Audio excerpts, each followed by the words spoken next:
गंजाम जिला Bhanjanagar police पक्षर mobile मेला आयोजित 33 mobile जबत कर हस्तांतर करिछि पुलिस। विभिन्न कारणरू हजि जाइथिबा मोबाइल को पुलिस उपभोक्ता को हस्तांतर करिछि। हजि जाइथिबा मोबाइल पाई खुशी व्यक्त करिसेंति लोके।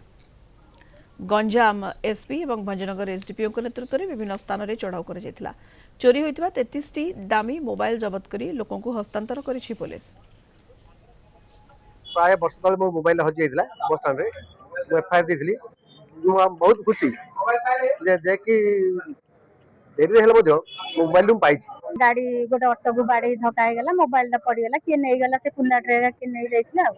मात्र अशेष अशेष धन्यवाद सार को बहुत बहुत धन्यवाद मिलला मोबाइल मिलला बहुत धन्यवाद। विभिन्न प्रकार मेला देखिथिलु किंतु थाना रे मेला हमें देखि नथिलु ए मोबाइल मेला देखिलु बहुत खुशी लागिला आउ मोबाइल मिलला। नेतृत्व रे निदर्शन रे तांकर जो सीसीटीवी साइबर टीम अछि निरंतर प्रयास जारी करी आज पर्यंत 150 पाखापाखि नामी नामी कंपनी मोबाइल फोन हजि जाइथिबा एवं आपातत स्थल विशेष चोरी होइथिबा मोबाइल फोन रिकवरी करी जनसाधारण को फेराई।